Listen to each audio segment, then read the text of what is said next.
Okay, fantastic.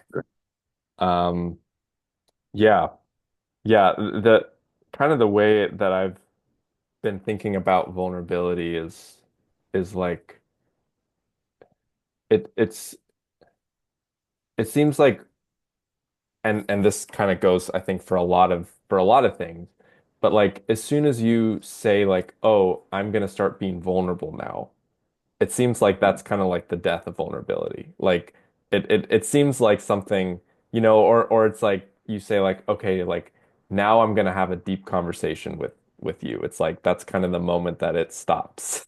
Or you like prevent it from really becoming that.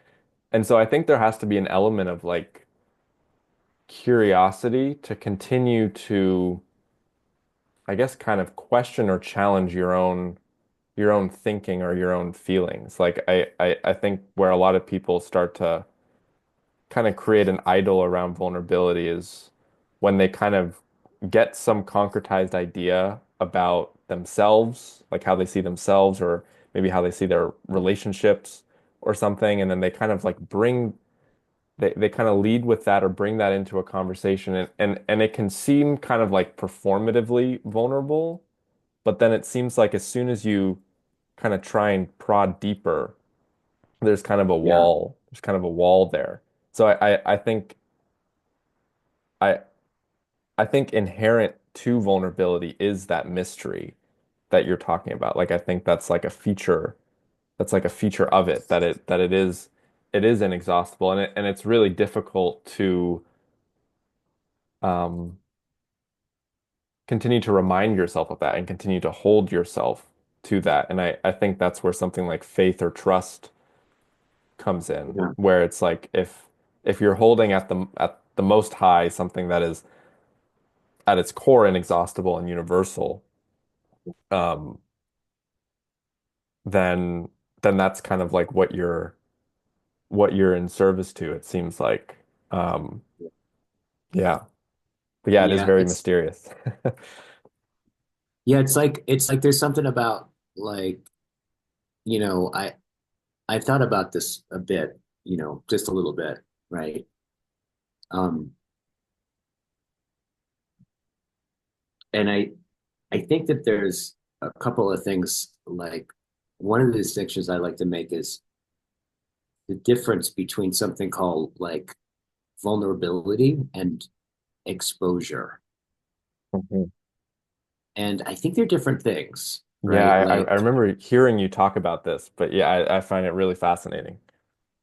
and I think that's like when people talk about, here, I mean, here's what's interesting is I mean, I have been, I have been in a like leader facilitator role since I was in my early 20s, right? Like, in which I probably more than most people have like turned to somebody and in some way said, maybe it's a good idea maybe to be vulnerable right now. And I've never heard anybody to this day in my whole career go, "Oh, I've been waiting for you to say that." Right, right. Like, "Oh boy, Yeah, yeah. let's get vulnerable," right? Yeah, No, yeah. it's more like, "All right." Like, you start Yeah, quaking in your trepidation. Yeah. yeah. It, and I think part of that has to do with usually when we think about vulnerability, I think what we confuse it with are moments of exposure, which you hear a lot about. There's a lot made. I think. I mean, in fact, it's even been politicized. I don't really like using this term that much anymore because I think it's so watered down. But if you think about what trauma is, it's hard to imagine any trauma that doesn't involve a sense of being exposed, right? Like, Mhm. or overexposed to where, like, I'm open in such a way that I'm overwhelmed, right, by what enters into me, and it's usually got this element of surprise in a negative sense. So like moments of exposure would be like, you're in the playground and you're 7 years old and like, the sixth grader comes and like just pulls your pants down and then everyone laughs at you, Yeah. right? So it's like a moment of exposure, right? Where it doesn't have any sense of volition or voluntariness, right? Mhm. And I think I like to think about vulnerability, especially when we're talking about vulnerability that has to do with, interpersonal vulnerability. I think it's only really vulnerable if it involves this conscious turning toward another. And it's that turn towards another and that voluntary sense of it, right? Which is, I think, is when we start to enter into what we could call vulnerability, right? Um, and this is where it's kind of really interesting to think about. Like, it's hard for me to think of an instance of genuine vulnerability that also wasn't synonymous with a moment of courage. Hmm. Yeah. So it's kind of like I think about maybe it's something like at the front end is courage, and then the state one is in when they are courageous, or what opens up through courage is a kind of vulnerability, right? Yeah. So it's kind of like in some sense you kind of see this in a practical way, with the way they deal with trauma, right? Like this kind of sense of exposure therapy. You kind of like Hmm. think about you think about this thing where if I'm really claustrophobic, right? And I trip and fall and I roll into an elevator, surprisingly, right, of the Empire State Building, and then it closes and I go all the way up and I get out. I'm probably going to be a lot more claustrophobic after that, Yeah. Yeah. right? Yeah. Yeah. Yeah. Clean myself off and I'm going to be traumatized and need three more sessions of therapy each week that I'm already in.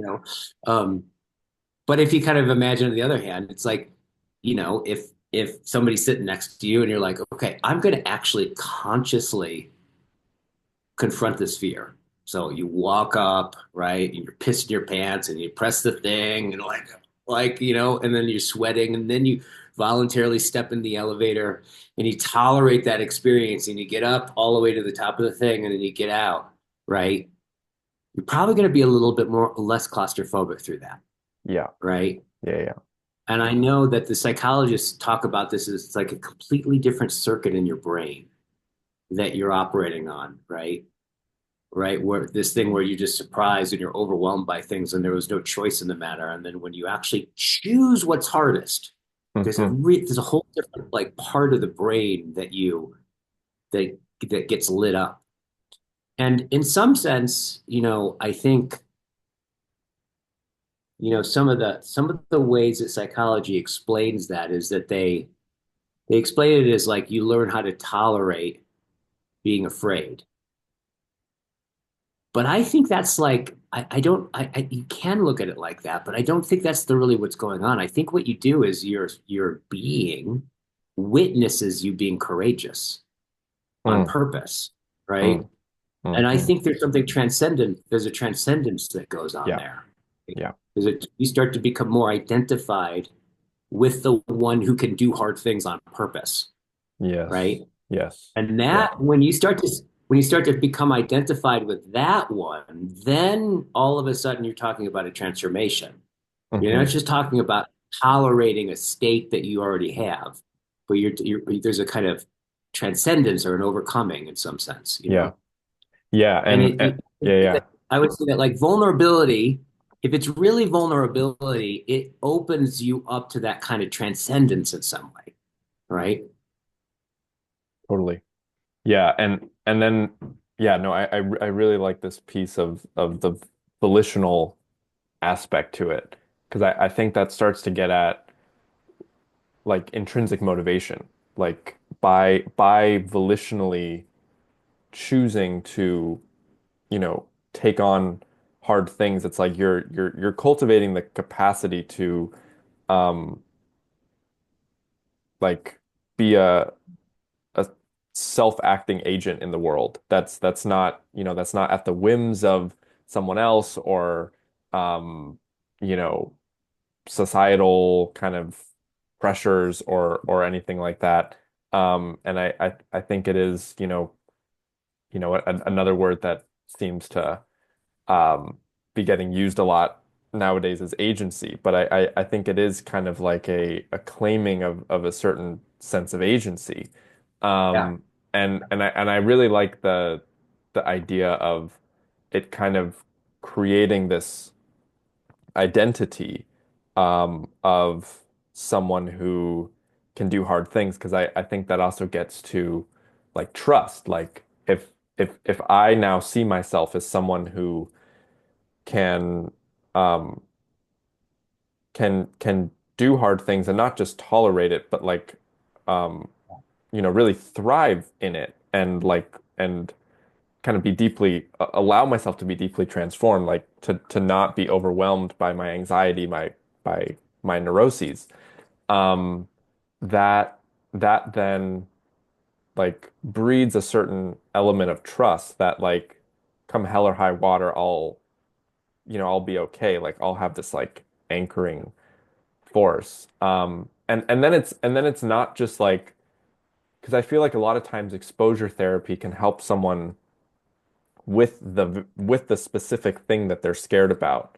But I don't know if it always like broadly transfers Yeah. out. Like John Yeah. John Vervaeke talks about like practices that are like I don't exactly know the phrase. I can't remember the phrase he uses, but like broadly transferable, like broad like out into your life beyond just the confines of the practice that it changes you. And I think doing like I was just having a conversation yesterday with someone. We're kind of on a similar path of like finding our way into faith and religion kind of later in life. And I asked her, I was like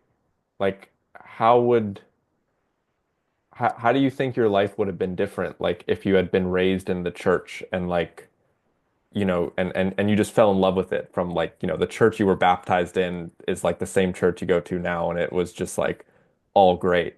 And we kind of got to this place where like we really appreciate that we kind of took this meandering road and were atheistic teenagers and then kind of found our way into like spirituality and now kind of are finding our way into religion because of this very thing of like we chose like we're choosing to do it.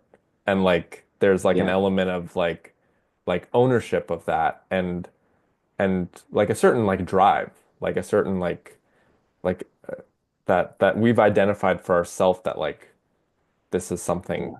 that we desire, that's um yeah, and I think that's really important for people to cultivate. Like I know Daniel Gardner from OG Rose, and he's having a lot of Yeah. conversations right now about um thymos. I don't know if you're familiar with that term, but it's the third part I'm of familiar enough to know that I don't remember it. sure, yeah, yeah. It's the third part of Plato's tripartite God. So he has Logos, Eros, and Thymos. And Thymos is kind of like the spiritedness. And it's kind of in a modern sense, it's kind of akin to drive, desire, um, Yeah. in a different way than Eros, but it's kind of like, the spirit that compels a warrior to, fight for his tribe. Yeah. And we've had a lot of discussions about like how Thymos has kind of been kind of eroded away in this modern context because, a lot of our needs are being met by the society. And so it kind of creates this culture of, and there's like a million things that you could do. And so it's like there's kind of this like paralysis of, okay, where do I actually put my attention and drive? And I think it kind of goes to John and Christopher's work about, zombies in the 21st century. And I think part of what seems to have been lost is like our capacity to like be intrinsically motivated. Like I don't know if it's kind of social media or just the inundation of all of these messages about, how we ought to live, how we ought to be, how men should be, how women should be. Um, and and I think it's kind of neutered our capacity to like identify like um where we want to volitionally put our put our attention. I mean, it's so complex and I don't really have any idea where how Yeah. that came to be, but it seems that it is the case that like that thymotic drive is Yeah. uh is kind of absent. Totally. And there's something about and it starts to get at just to see things in terms of that trifecta, that trilogy, right? It starts to look, so it brings up this whole notion of what I think is even a deeper, like to think about vulnerability. Like there's the psychological vulnerability, there's the relational vulnerability, but there but there's something I think even more fundamental about being human that I think we're ontologically vulnerable, right? I think it's one of the things that kind of is we are to be human involves already a kind of vulnerability, right? Like to be at all, in that we are, and the way that we are, right? I think is is in some sense very, very vulnerable, right? Um, I'm someone who I've been studying here lately, who's just been blowing my mind, who I probably shouldn't talk about because I'm just still kind of grokking everything what he's talking about, but I'll I'll have a Lay it failed on me. attempt, I'm sure. But Lay it on me. Yeah. yeah, so a guy named Walter Desmond, Okay. who's a he's a philosopher, and he's like he's written these books called like Philosophy's Double, I think, right? Where he's basically saying that in some sense he's one of the ways to look at like how he's approaching things, right, is um you could say start like enlightenment philosophy. We could say really in some sense like it looked over in theology and religion, right? And it kind of demanded that it account for itself to philosophy. And if it couldn't account for itself, then philosophy would give it its measure, right? And you see this in Kant, you see this in you see this in Hegel, you see this in all kind of the modern, leading into the postmodern, right, critiques of enlightenment and all of that kind of stuff, right? Where in some sense, Desmond said, listen, I think he says, I think there's something too that thought got a little bit too big for his britches, Mhm. right? Like perhaps religion and theology and these kinds of things, right, are much older, right? Than just philosophical thought. And that philosophical thought really needs to account to it. And so basically he kind of like, well, what if I come from that place, right? And I look at the onset of metaphysics and the understanding of metaphysics and the overcoming of metaphysics and all that kind of stuff, right? But from this place of like actually uh, like philosophy is liable to account to these things, to conform or be its measure in some way. And what he ends up doing is really fascinating because he ends up doing this kind of really, it almost feels like this is like he's taking thought in particularly metaphysics, right? And postmodern like modernism. And he ends up you kind of feel like he's taking all that thinking and doing a kind of you almost feel like he's undergoing a certain kind of I don't know psychoanalytic process of thinking itself, Mm. of where you start to realize these claims, right, that go unquestioned, right, of something that's much more original. And Mhm. it's kind of like it's almost like you get this sense he's going through, and there's these confessions of hubrisness and the loss of recognizing, right, what used to be so felt, all the way into what he's saying that we're inside of now. And he uses these kind of his own terminology, which are really cool, but like kind of hard to come by. Um, where he says like we are in a reconfigured ethos, right?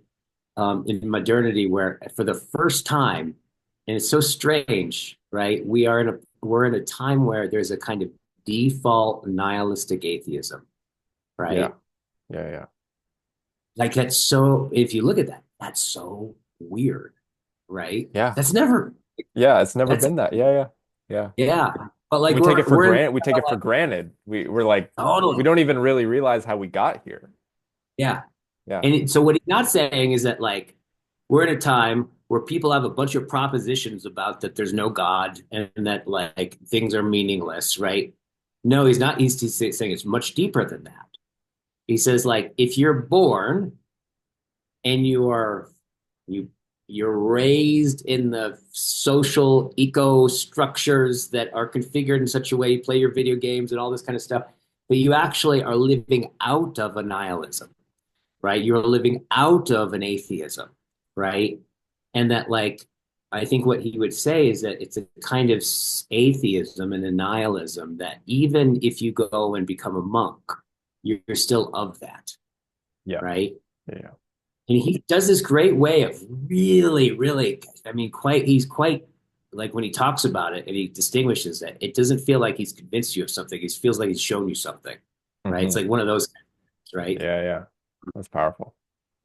And one of the things the one of the ways that he puts this, and this kind of brings it back into like, a vulnerability and starting to look at like, what are the deeper like what is vulnerability most originally? Right? Like not just psychologically, not just interpersonally, not just moralistically, right? But ontologically. Like there seems to be something very, very uh,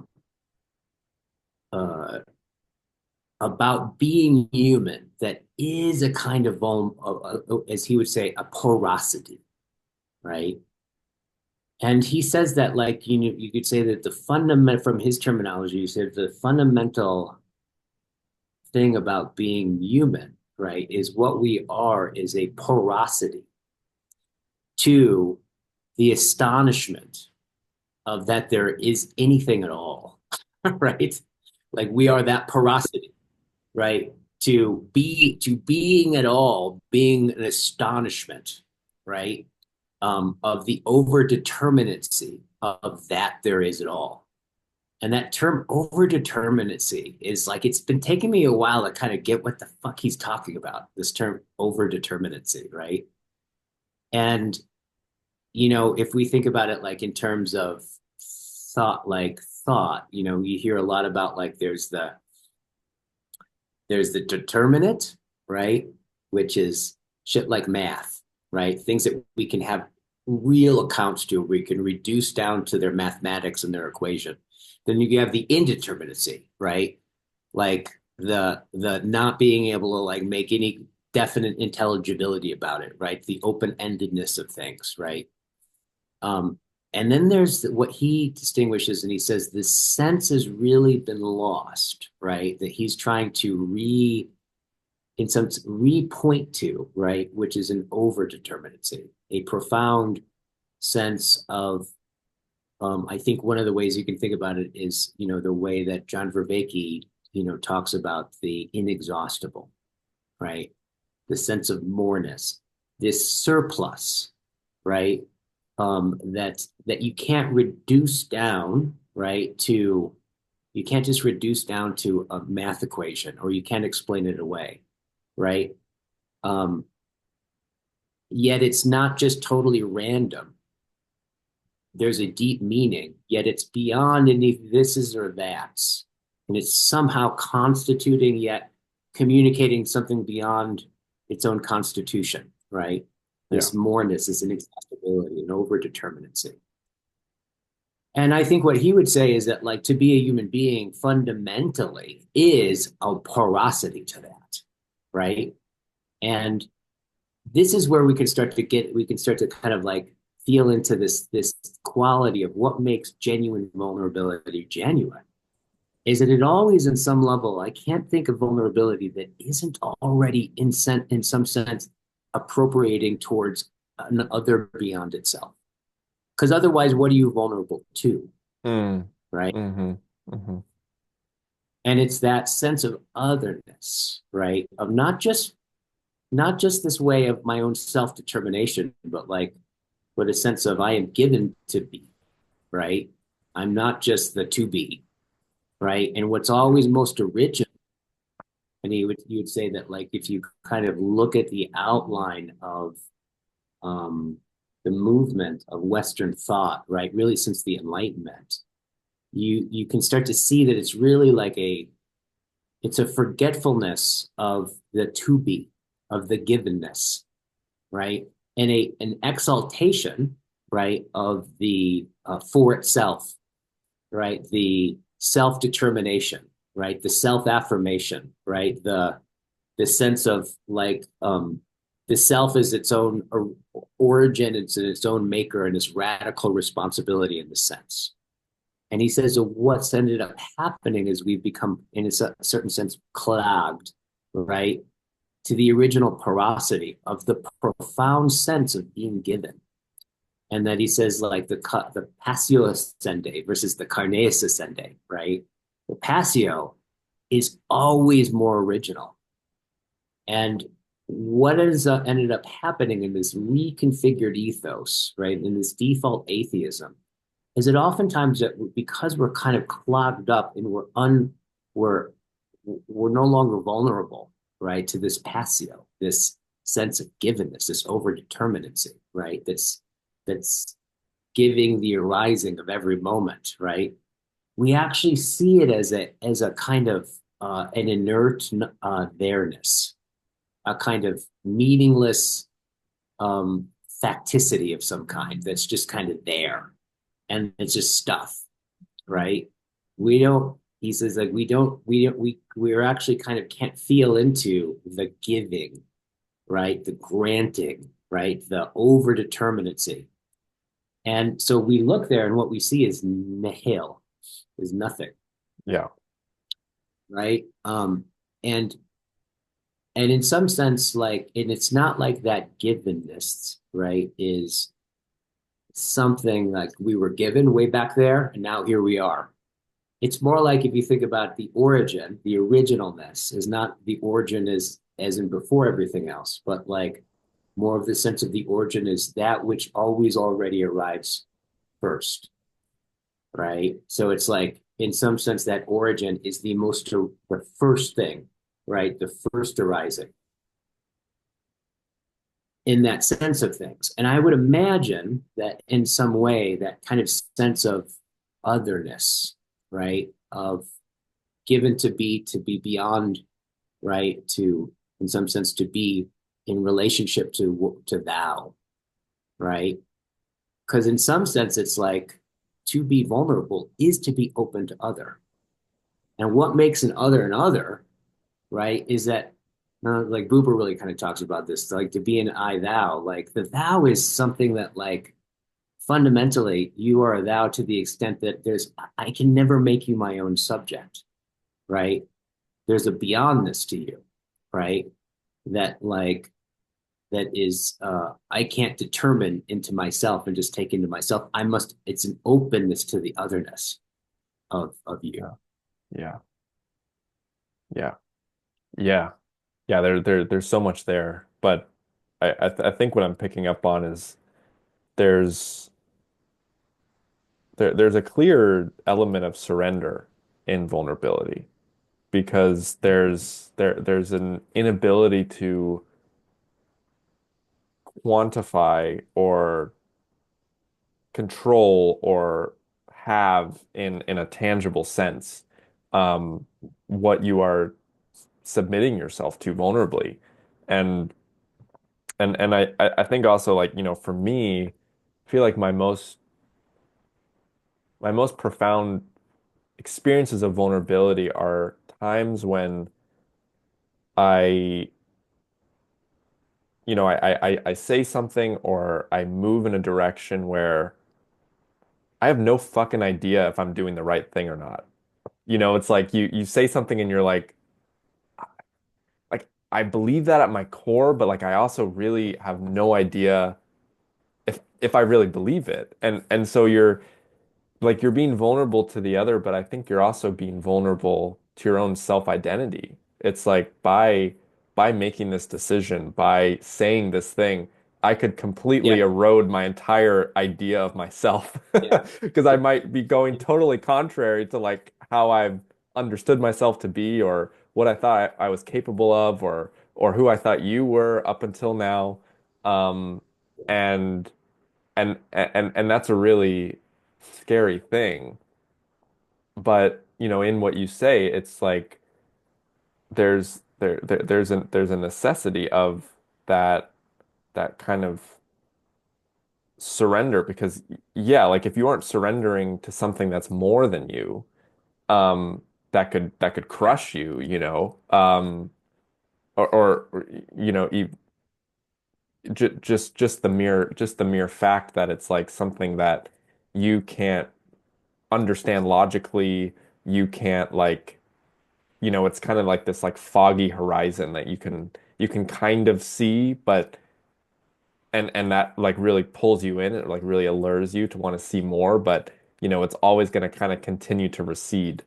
Um, yeah, and yeah, and I think, you know, when the Enlightenment came around and there was this um, you know, kind of scientific revolution and, you know, anything that couldn't objectively be measured wasn't considered truth. Like it kind of collapsed that ontological vulnerability, and kind of saw that as like kind of the enemy to the project of the Enlightenment. I feel, and it's interesting. Like I was listening to someone the other day talk about how, you know, and I'm curious to hear what you think about this, how, you know, in this age of, you know, nihilistic atheism, that, you know, a lot of people just, you know, a lot of people kind of make that assertion and kind of make the argument that like, you know, we've lost God or we've lost our ability to worship. You know, we don't worship anything anymore. And this guy was basically like, no, we just worship different things. And so, you yeah. know, now it's So, like we worship technology. And he brought in this really interesting example of there was this picture of Steve Jobs and and behind him, Jonathan Pajot noticed that there was an icon behind him, and the icon was of Adam and Eve eating from the tree of knowledge. And what's the logo of Steve Jobs' company? It's an apple with a yep, bite taken out of it. And totally. so and apparently, you know, the one of the senior execs of Google was asked like, does God exist? And he was like, not yet. Yes, yes, And yes. and Anyway, and, and it took her so eye. yeah, right. It's like the AI is you know, we're trying to create the singularity. And so and yeah, and so I think that I mean I think that goes to your point. It's like we we have an ontological like innate desire to um like worship things that are beyond us. And those things have just become collapsed to the material world, to things that we Yes, can create and manipulate as opposed to something that created us. Um, yes, yeah, yes. which is So what yeah. another maybe another way of saying that is like that we in all our professions of a godless world, right? We make godlessness an idol, right? And that like in some sense, I think what you're kind of pointing to is this way where religion, the religious is not something that we perform or have or make or believe or don't believe, but it's the being of our being. So if we're not consciously, like in some sense, having an organized religion, like we're going to make politics, like it, we will. What's interesting is all idolatry, right, presupposes, right, the non-idol, right, the genuine, which is kind of like that sense of, in that same way that the hermeneutics of suspicion, right, presupposes the hermeneutic of beauty, right, like it, you can't have a sense of an idol without a sense of the non-idolatrous, the genuinely inexhaustible, right? It's like only those who are oriented already in some way to that can mistaken that for this, right? And I would say that like, you're really onto something there where, and I think people like Nishitani talk about this in terms of the Hmm. great doubt of um, uh, Walter Desmond has his way of talking about this, going to zero all the way, right? That like it's within our very, it's within the heart of our like our nihility, right? That if the problem is that we're not nihilistic enough, because if you go to Mm, nothing fully, right? You can like if you go fully die, then you'll also get to what is beyond death, because what death in itself, it has its own beyondness in its full death in that sense, right? Um, and so it's kind of like, you could say that like, yeah, our whole, the internet like probably puts this on like on, times 10, but like mhm. the, the false doubles, right, of the moreness we are so prey to, right? We are so prey to in a big way. Um, but there's kind of a sense, there's a sense where like I kind of think about this, in terms of like in my work with circling, one of the,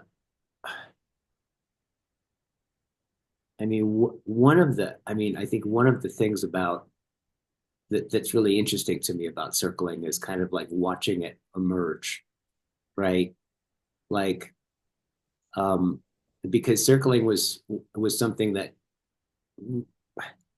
it really was something that we stumbled into. It wasn't something. It was like at no point did anyone like go, let's start a thing or let's invent a something or other. Yeah, It was yeah, more yeah. like started to have this encounter, right, with something that was very real but very hard to articulate, and it was an experience that we were having with each other, right? And in some sense, I think a lot of it had to do with a kind of vulnerability, right? That everyone, in a certain sense, was craving, right? A certain a kind of a radical openness to each other, in such a way that, like the in opening to each other, that we kind of discuss, we touched something that was beyond me or you, Hmm. right? The relation, right? That there was something about the encounter with the other, right? That where I was seen not just for what I already understood, but I was seen for what was deeper than my understanding. And the way I found myself kind of indwelling in you and you co-indwelling in me, and that experience, right, is revealed a moreness to ourselves and to the other person that was deeply redeeming, and striking to us and surprising to us. And in some sense, I would say that many of us, I mean, particularly myself and Jerry, uh, caught sight of it, and like just like there's something distinct going on here. Another way of saying that is like we started having this experience of like, God, this thing that we keep encountering, this is deep and profound in a way that's a little different than all the other deep and profound things we were into at the time, right? Like in San Francisco, right? The very beginning of the dot-com movement in the late 90s, early 2000s, right? Like landmark education. This is fuck everything, right? Like Yeah. it always is in the Bay Area. We were in the middle of all that.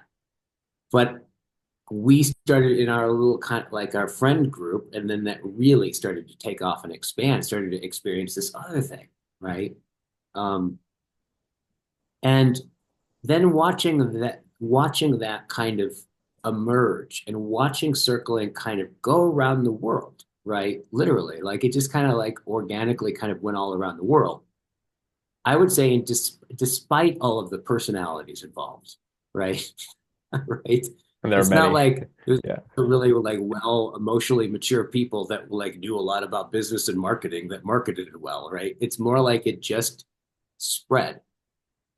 And for the longest time, I was trying to make sense out of that, right? Like at some level, I think I think of what prevented me from making like full sense out of that was like that I kept looking inside of it for what was it about the thing that we were doing Mm, mm.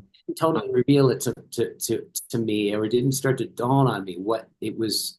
Part of what it was really about was it that that circling, you could say, was a formed into a kind of way of communicating, a way of communing that when practiced, right, led to a kind of intimacy, right, that was transcendent in a certain sense, right? That it was a kind of a real, almost a practice of relationality. Um, like that's really what circling kind of showed itself as, right? Is this sense of relationship, right? And the profound, the kind of qualitative profundity that can come through intimacy and interaction in that way with people.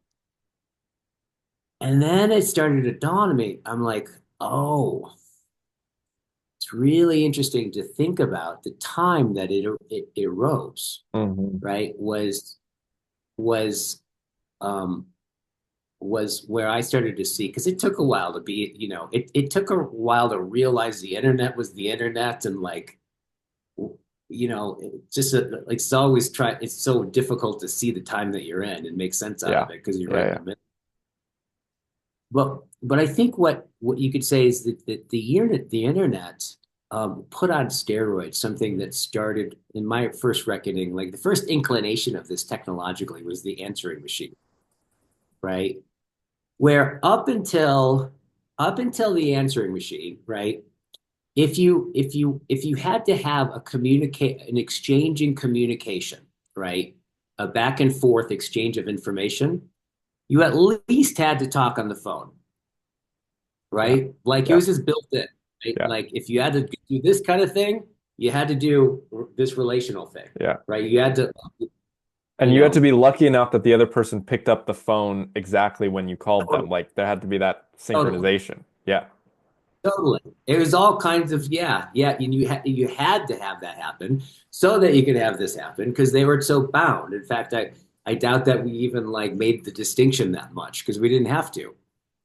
And then there's this thing, and originally these things were fucking the size of like Yeah. a wash machine, right? Like, um, uh, I think that came that I first was conscious of those in my, like, I think I was late teens or something like that, right? And at some point, people started to get into this thing where people would call knowing that you weren't home and just leave this long message, right? And then you would call back and you'd leave this long message, right? And it was interesting because it's like that was just the beginning, right, of this uncoupling, right, where the communication got uncoupled from communing.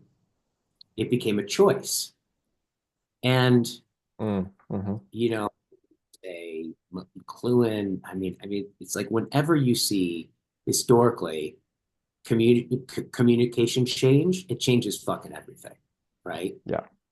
Yeah. And I think, right, like, and you think about this, what that means to uncouple, right?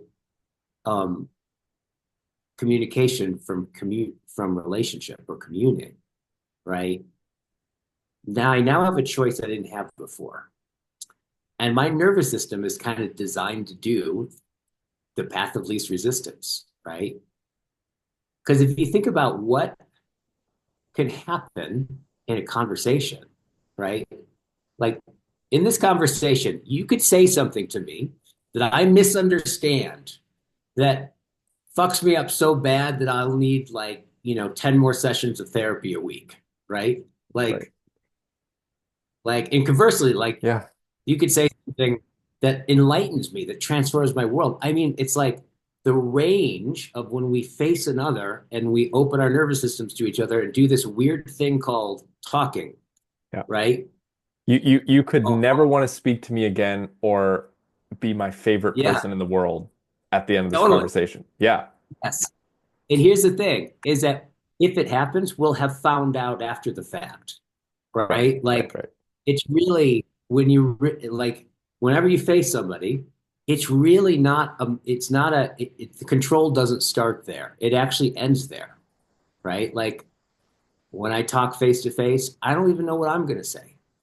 In fact, when I speak, right? It's an attempt to say something, but I only find out after I've said it if I said anything, right? Like it's this qualitative spot of otherness, ambiguity, right? All these things that now it's also there's a component to conversation that's deeply normative, right? That's why communication is filled with repetitions and all those kinds of things, but it's got this indeterminacy at the same time. It's this kind of sweet spot between the two. And if you think about it, those conversations, those interactions are how we go from an infant into a genuine human being is through in and through intersubjectivity and relationality. It's like we become who we are in and through other people. That's just the case, Yes. Yeah. right? Yeah. Like in where those original relations break down is where we're the most fucked up, right? In Yeah. our Yeah. person, right? It's like it's very difficult to overemphasize how deeply being human and being with thou it like it's you can't separate them, right? In the deepest sense of the word. So if you think about that, and then you think about like, okay, then what would it mean if that became optional? In fact, your inclination is just to like send a text or send an email, right? Or even now, right? So right now I have online identities that are in conversations that I may or may not find out about, right? I'm out there communicating with people, right? I don't even know how to think about that. Like, what the fuck does that even mean? Right, right, right, right, right. Yeah, yeah, yeah. Yeah. So in some way, in some way, I think circling arose in the way that it's practiced, right? Which the way it's practiced is this kind of this you could say is this it's almost like a yoga of the most emotionally intense conversations, authentic conversations that you can have. It's like if you were to kind of that's what one of the ways I like to describe the practice of circling is that you can imagine it's like take the most intense, profound relational experiences that you ever had, the deepest conversations, the deepest moments of your intimacy. If you were to find the through line through all of those and make that through line a series of postures, right? Of listening, like asanas of communication, of attention, right? And then you were just to kind of get with a group of people and assume those asanas and practice going deeper and deeper into those together. That's the practice. That's one of the ways that circling is really practiced. And that once I started to see it in context, I'm like, oh, this is why, right? And in some sense, circling was right at the beginning of this of this uncollapsing, right? Yeah. Of relationship becoming optional. And in some sense, it only makes sense that something like circling, right, which is in some sense, like a gym for relation, right, becomes needed. Hmm. And so I think that in some sense, like that really started to explain to me of that the actual existence of circling is as much a reflection of our time, right? It shows Yes. the face, Yes. right? It like the imprint of like it shows the face of our time as much as it shows the nature of the practice. Hmm. Yeah. Yeah. Yeah. Yeah. There's this element of looking outside of it to understand what it was responding to, like the lack that it was responding to. And I think whenever you see something that just kind of spreads like wildfire, that kind of becomes a movement that, is really less about, the ability of the people involved to kind of like amplify it and more of just this wave, this momentum. Um, I think throughout history, like it's almost always that it's providing something that is absent. Um, is absent but like deeply yearned for at the same time. And you talk about a lot. It's like one of the most common things you hear is people will say, this is the type of intimacy that I've always wanted, but I didn't know, like almost like I didn't know was possible, or like I didn't really even know that I wanted it. It was like that wanting was like something so either unconscious or at one time conscious, but kind of forcibly suppressed because it wasn't really able to be satiated out in the world, or it was demonized in the world, or whatever the case may be. Um, and then here comes along this thing at the time of the proliferation of social media where, people are becoming more atomized than ever, and um, you know, global financial crisis where people are losing faith in institutions and each other, and there's this utter like depravity and inequality and distress and all these things. And then here comes along this technology that offers an answer not at the level of materialism, but something much deeper, and is aiming to kind of answer the spiritual and meaning crisis. Um, Yeah. and I think a lot of people realized during that time that like the things that they thought were the answers to their identity crises, like weren't not only weren't like all of the answer, but also couldn't be relied upon to provide the Yeah. answer. Like something is so fickle and so fallible as money or a job or status that can be taken away in a heartbeat, um, is like yeah, it's like not nearly like as profound as like deep relationality. And I think that's just a really interesting frame to kind of think about like why why movements proliferate in the first place. It's to think about it from the standpoint of like what are they responding to that um, that isn't there, and I think it can offer people a way to understand movements and viewpoints that they don't agree with, and understand like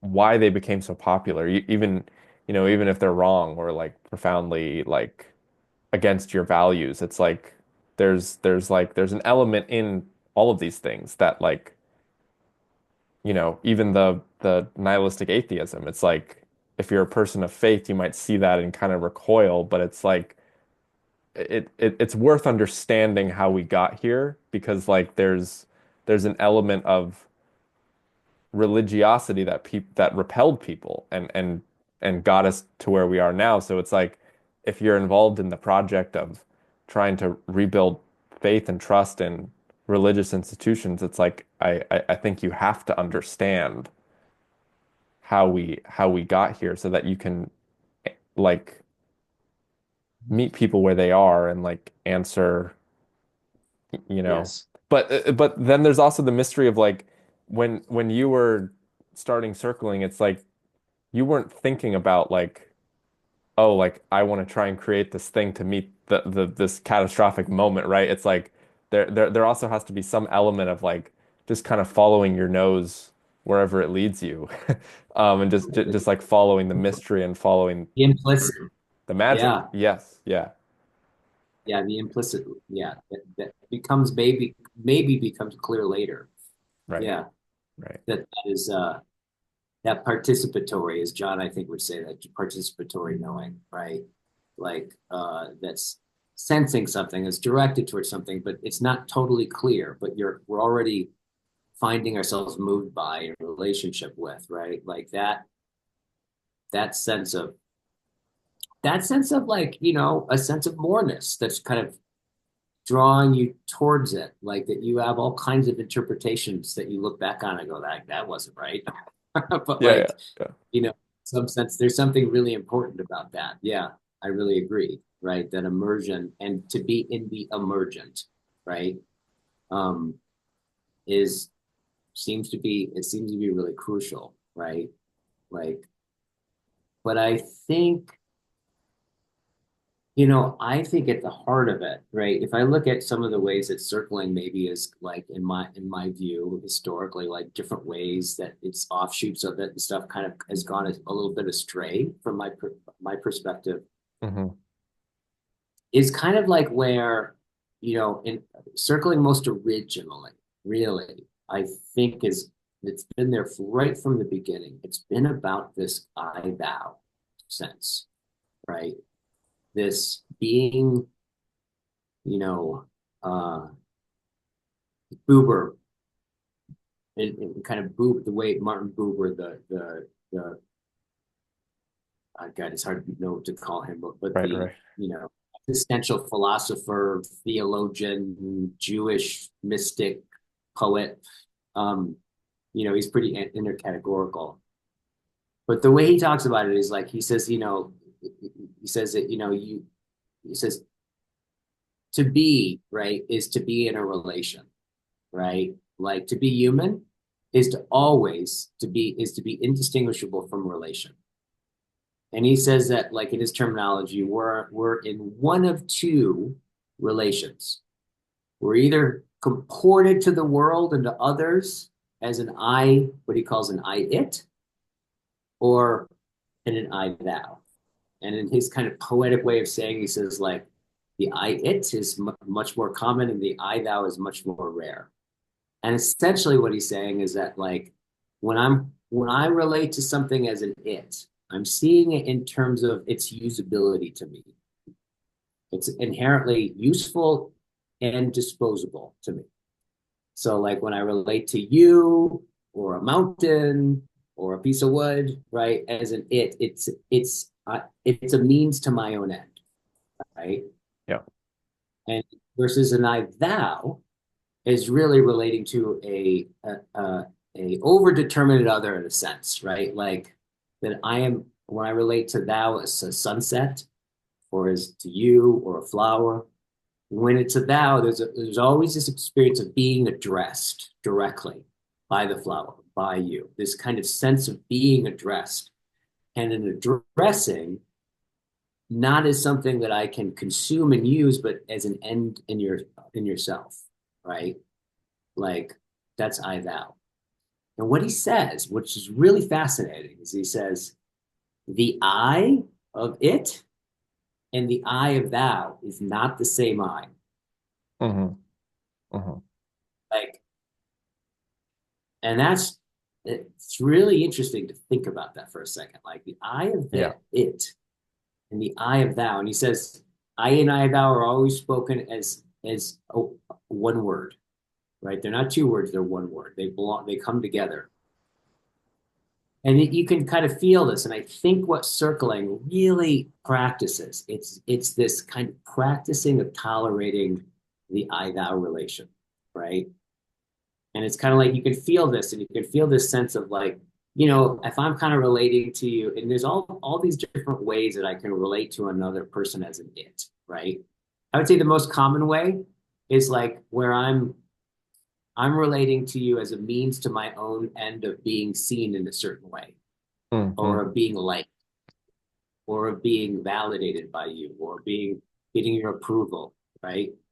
So there's a kind of ways where like I kind of see you as a means to my own end, right? In some way, and it's so subtle, and you can feel there's a certain I that arises in relationship to you as an it, right?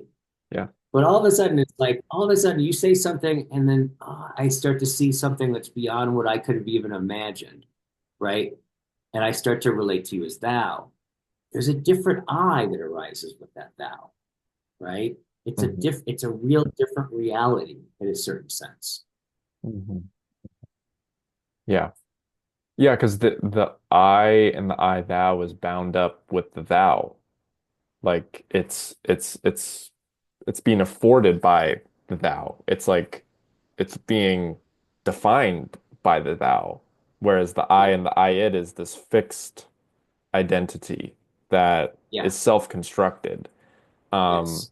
and I think that comes back to the vulnerability piece because in the I thou, it's like you you in some sense have no idea what and virtually no control over your own I. There's like a letting. I mean, not complete. I mean, encircling you, like one of the core aspects of it is sovereignty, right? So like you are attuning to yourself, but Yeah. like there has to be a porosity of um that changing and like allowing what wants to emerge. Um, to to say like, yeah, what I said earlier, I don't know if I agree with that, or something you said made me change my mind about this, and I'm noticing earlier I was kind of feeling a little distance from you, but now I feel really close, and like kind of noticing these like these evolutions of character, these contradictions, these paradoxes, these, all the things that we're afraid normally to disclose because it can challenge or destroy our constructed identities that we want to present to the world of, someone who's coherent and competent and whatever. That if you really relate to someone as a thou, you notice a lot of that starts to um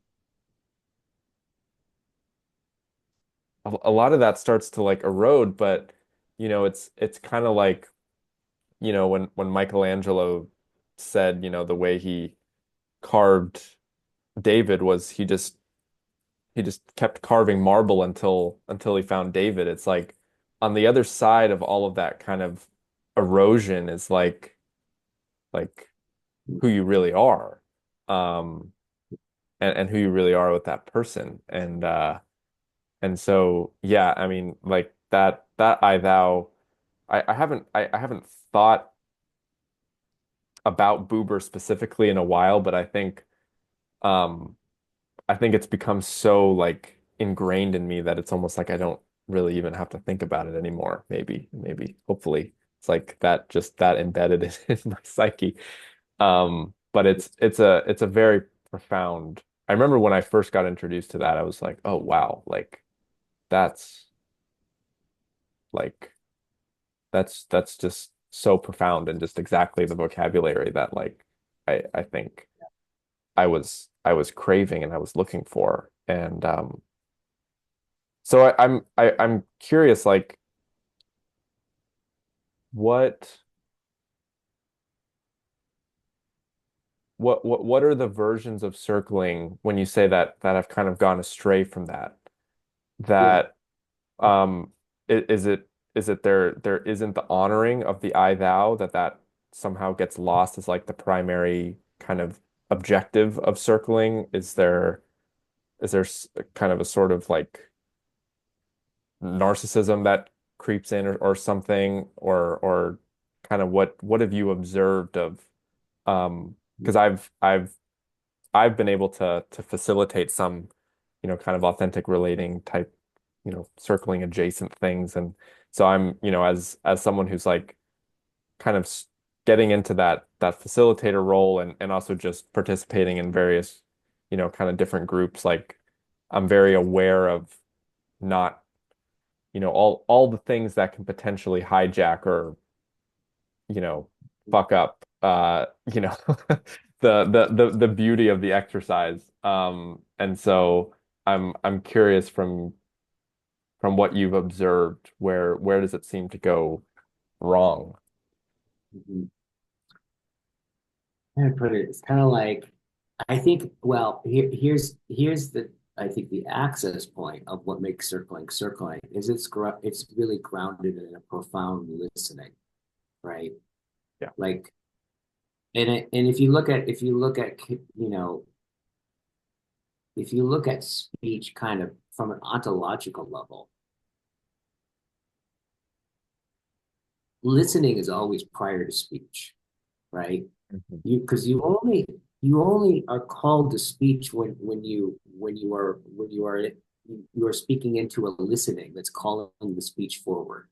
So every form of speech, right, presupposes that you hear a listener, right?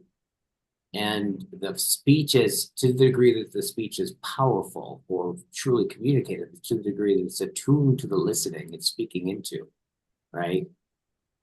So there's something about listening at the deepest level that I think is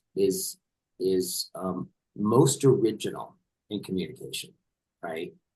And I think, and if you look at listening, one way to kind of like get at this too is like another way of saying it is like, there's the word listening and there's the word hearing, and oftentimes we interchange them, right? But listening, you can hear a noise, right? But you can only listen to a signal, Mhm. right? So listening, right, another way is an already acknowledgement of intelligibility. To listen is a deep form of respect already, right? So circling is about this kind of comporting oneself into the depth of that kind of respect, of really anticipating an other, like that I actually have to stop and hear who it is I'm talking to, right? You are something that will always exceed my determination, right? That am encountered by, I'm confronted by, right? I'm undone by, right? Like I become in and through you, right? And in this deep respect. Circling in its most original sense is really grounded in that deep, deep respectful reciprocity, right? Of otherness, of I thou-ness. That's the practice, right? Now, that being said, right, like there's a reason why we got to practice is because we're not very good at it, Yeah, right? So yeah, it's yeah. not like we're circling is the perfection of that. It's more like you assume that posture, that telos with it, and then you find out all the ways you fall short, and that those ways that you fall short are the things that become the means by which you go beyond them, right? Thus the practice, right? However, I think there's a lot of things that just kind of, in some sense, like maybe serve a different purpose, right? Where uh, I think I think where a lot of where when circling becomes like an encounter group in some sense, Mhm. where it's really about like, okay, I've been oppressed or suppressed by all of my and culture, my oppressive, you could say, um, uh, cultural narratives and practices of speech, and like I'm overly nice and I've lost all of my sovereignty and I don't know who I am because I'm already supposed to be pleasing you and all this kind of stuff, right? And then therefore to practice is just to say the fucking thing I most don't want to say or is most inappropriate or something like that, where it's really the focus is on me, Mhm. right? And my own expression, but without a listening to the other person, right? I Yeah. think that's the difference, right? And I think that there's like, don't get me wrong, I think there's something to that. Like, essentially, that's the essence of Freudian psychology, right? Right? To unrepress the repressed, and I think there is such a thing as repression, right? And I think psychologically, there's probably really good reason why all that's there, but I don't think it's circling. Hmm. Yeah. Yeah.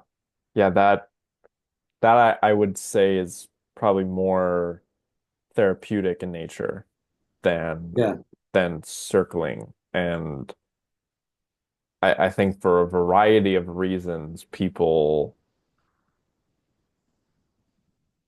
probably most times without realizing it, um, find their way to circling when what they really need is probably something more therapeutic.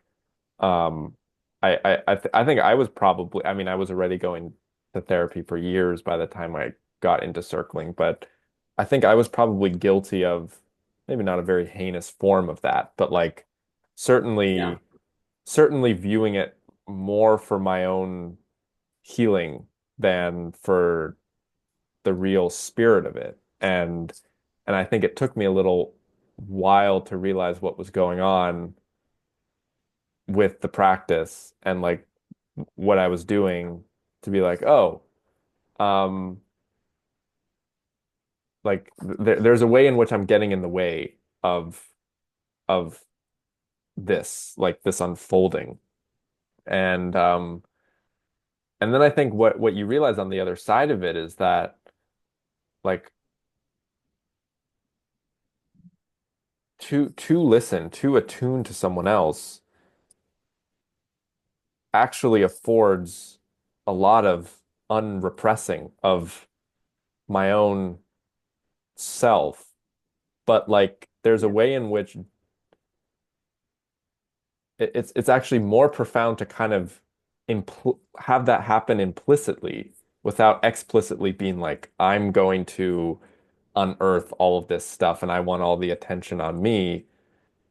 And as opposed to I'm gonna attune to you, and implicit in that I have to bring my whole self.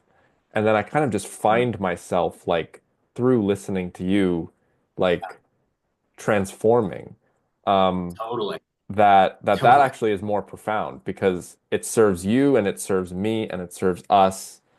And it's not this like willful like and kind of neurotic like everyone look at me now like while I'm doing my thing.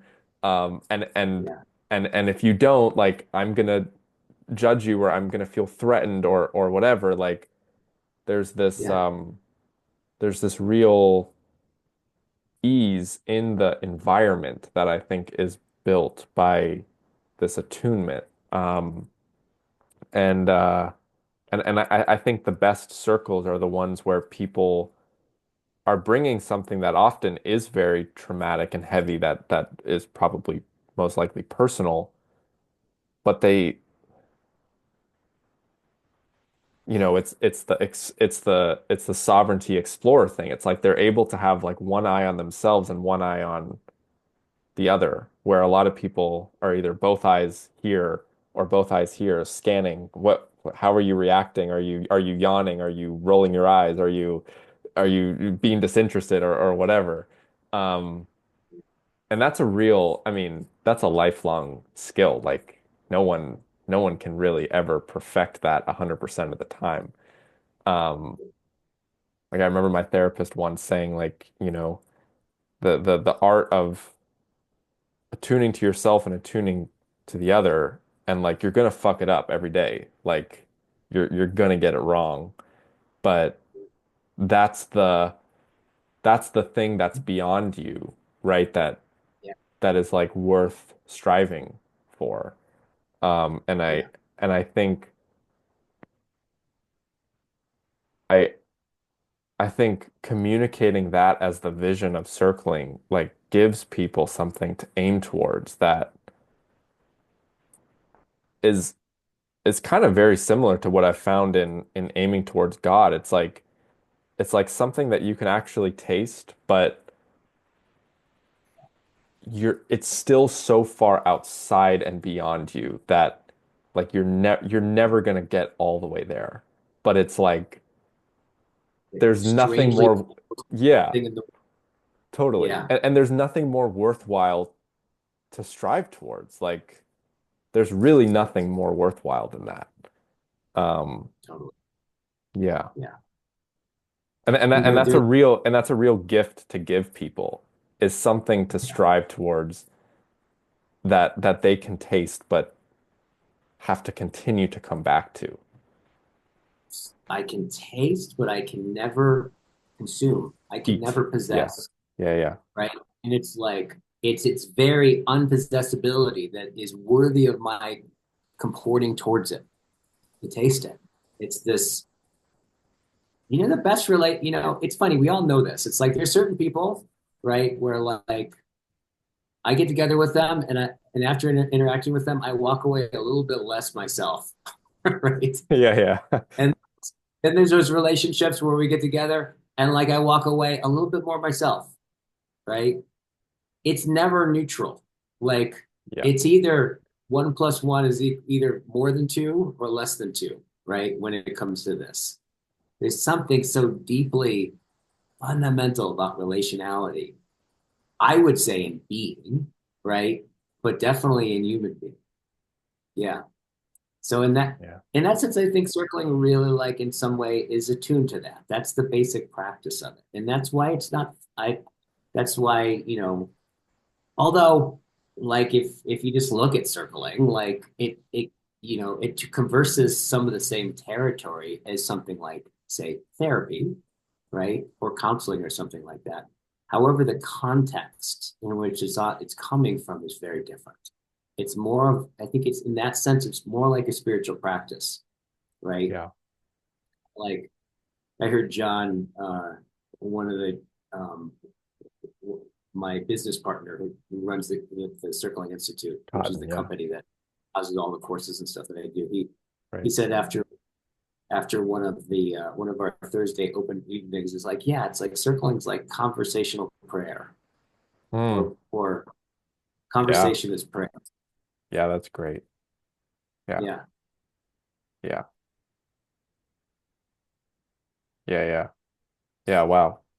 Yeah. That's great. Yeah. There is that like, there's that opening to the other, and there's like a call, and then there's also a response that, like, Yes. when someone prays, it's not just the call out to God. It's like listening to what comes back, Yeah. listening to that signal, what you said. Um, I And really, already the impulse to call, right, is is given by a sense of responsiveness that in some Mhm. sense is already present in the depth of that call, right? Like it's this kind of, one of the, I'm, I've been really into reading. I'm not a Christian. I mean, in any formal sense of the word, anyways. And on one sense, all I am is a Christian. Yeah, Like, yeah. right, Yeah. right, that I'm realizing as I study That it more. describes me too, I feel like. Yeah, yeah. Yeah, uh, but like reading the sermons of, and I have them up on my YouTube channel where I just kind of read the sermons of Meister Eckhart, Yes. Yeah, and yeah. then just kind of, Yes. yeah. And what he really emphasizes, and I think this is true of at the very bowels of Christianity, which is actually pause 1 second. The 1 second. No, thank you. I'm at a hotel, so that was the maids coming in. Mates. Yeah, yeah. But he's really emphasizing the depth of Christianity is so strange. It's really radically strange. And it's so interesting because on one level, as a Westerner, it's so familiar that its familiarity, its nearness conceals its strangeness, right? So I've been kind of like realizing that and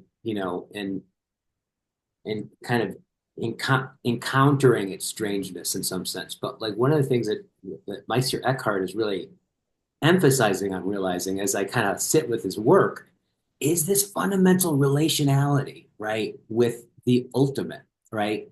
That it's all in the mode of participation, right? Is there's a deep non-duality, right?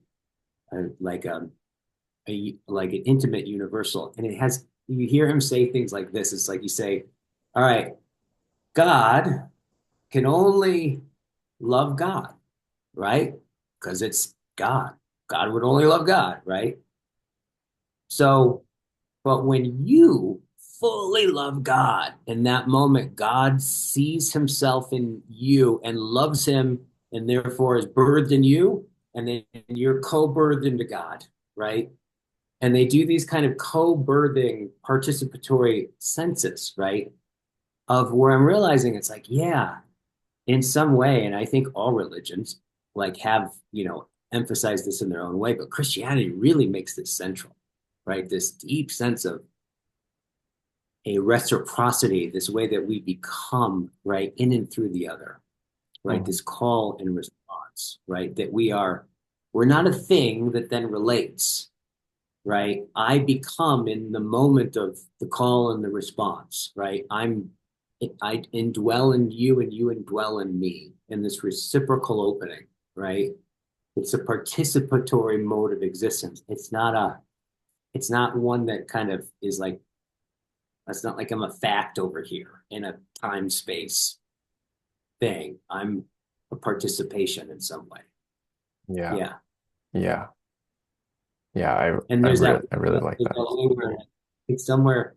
I went to a an Orthodox church close to where I live, and it was so gorgeous, right? And there's like, if you ever go to an Orthodox thing, like it's the whole thing is that they're enacting the marriage of heaven and earth, like and there's paintings everywhere. It's like more psychedelic than anything, right? Totally. And Totally. they sing Yeah. the whole thing, and like some of it's in English and a lot of it's in Greek, and right, and then there's the the female choir up in the back that you don't recognize until halfway through, and you didn't even notice they were there, and then they go, oh, and there's this whole thing.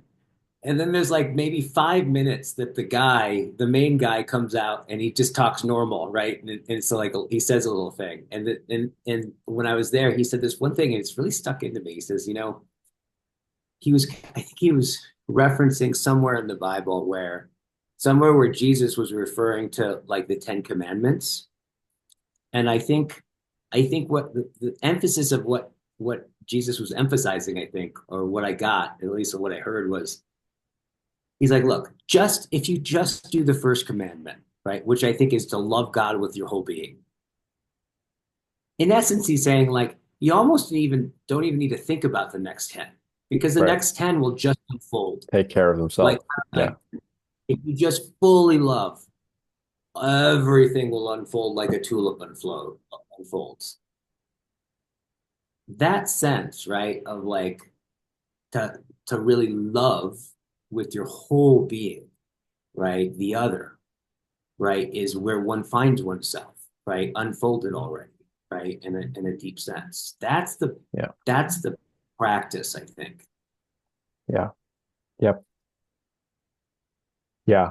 Yeah. I remember listening to this podcast recently and it was of a really interesting. It was a Catholic couple interviewing another Catholic couple that they know, and the husband worked in kind of this like organization that, brought Catholicism to youth, and it was kind of like a very service-based thing. And he said the objective of this organization is to teach people how to love, and like that was it. Like, and and it was interesting. He could have said like to spread the word of God or to bring, to spread the faith or whatever.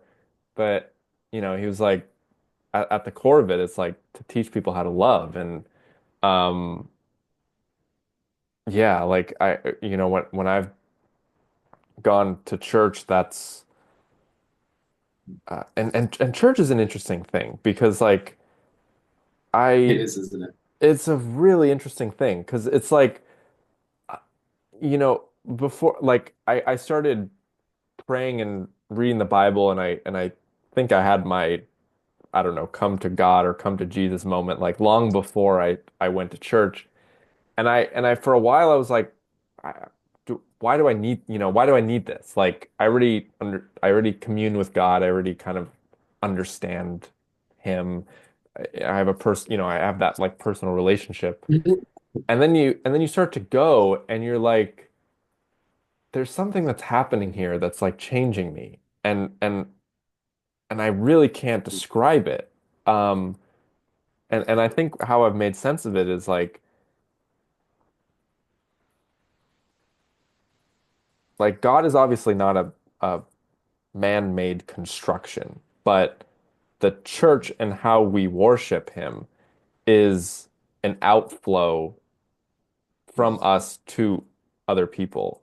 And there's something very essential in tapping into the body of Christ in that way and all the different manifestations of how that's expressed. It's like there's the service, there's um the singing, there's the kind of rituals. Like I go to a church and they pour the baptismal water into like the fount, and you're supposed to like close your eyes and listen to the sounds of the rushing water, and that be symbolic of the baptism of Jesus. And then we take communion, and and all the different things, and like j j it's like it's like saying like, oh, I understand the English language because I can have conversations. And without ever having like read poetry or like listened to songs, or it's like you have like such a limited idea of like what the English language is if you've never done these other things that expose you to the way that English can be, used. And I think there's something similar with like participating in church, that it's like, yeah, I still don't really understand what's happening, but it feels, at least for me, it feels like an integral part of Yeah, faith. And it is that I thou. Like I think in the absence of something like that, religion, it it kind of just deadens a little bit, for me at least. yeah, Without that element of like yeah. service and really connecting with people on the level of their faith and the presence of God in their life.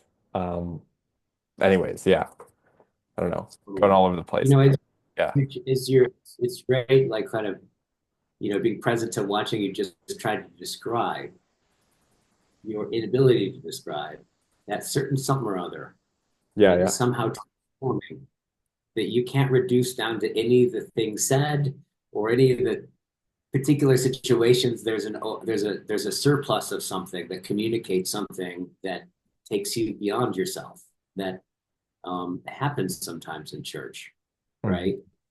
yeah, That's yeah, it was fun watching you, right, be stumble, before that, yeah, that yeah, kind of sense of that a little bit too muchness or over determinacy, is our friend um, totally, William say, right? yeah, yeah, That's And there is that way where, I think one of the things that I know the Orthodox does, they emphasize doing this like almost the whole thing, which is um, ritual, right? Which is an enacted symbolism, right?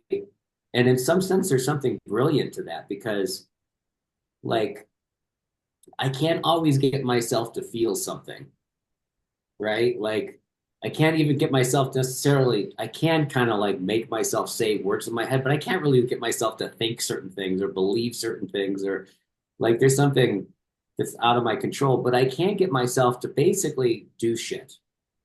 Even if I yeah, don't believe it, yeah, yeah, right? Even if I don't like can feel it, right? I can kind of like I can go through the motions. And there's something about I would imagine ceremony and ritual, right? When connected to these kinds of traditions, right? That are a symbol, right? That speak to beyond what the symbol says. That thus it makes it a symbol. Now you show up and you enact that, right? And in the act of participation, something starts to show forth that's deeper than the participation could ever get you in itself, right? yeah, yeah, That sense of things, right? yes, Like it yeah. That that's is that's brilliant. totally that's totally true. And there's something too about the ritual being symbolic for something that extends beyond the mere doing of it. Because without that, it's just a chore, right? Like without that, it's just another thing on my to-do list. But if it's something that like points beyond itself, knowing that, like being cognizant of that is like it's so powerful that, you know, I mean, there's so many days where like I don't want to pray and like or I'm just like so hubristic where it's like I don't need to pray today. Like my life's going great. Like, what do I need to ask for? And Yeah, and just the act of doing it and knowing that like this is symbolic for something that points beyond itself. It's like something will always get revealed. Um and Yeah, and then you can kind of apply that to like almost everything in your life. Like, going back to like the the the volitional act creating, courage and things like that. Like anything that you do, if you apply enough attention to it, can like transform you. Like and it's not always like in the act of doing it, but it might be like the space you allow yourself to think and feel that things process. Like I've had revelations scrubbing dishes before of like, wow, like, I used to yeah, I used to hate scrubbing dishes and now it's like I I'm like not all the time, but like a lot of the time like it's like a prideful thing. Um and yeah, I mean there might be a danger in like ritualizing everything, but like it is it is yeah, there is something true to that of like just doing shit like yeah, like I think there is something kind of problematic about the notion that like, you should wait for like the spark of inspiration before you do something. Like I think you should do things and trust that the spark of inspiration will come or that light bulb moment will come if you like it's far more about like how you show up than totally. like exactly what you do or like, you know, like, yeah, like just do the next thing in front of you with a certain level of attention and like life has a way of kind of just Yeah, resolving, unfolding. yeah.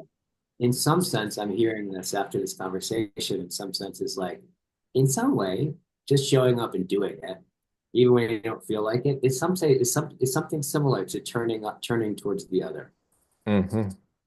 Yeah, yeah. right? And something beyond my own like peculiar psychological limitations, right, can bleed through, and I can remember, and I find myself because there is also in just being yourself, being a self so weird, right? When you Weird. really think about it, it's the strangest thing, right? Like, because on one level, you are it, right? And there's so many ways in such you determine yourself by being yourself, right?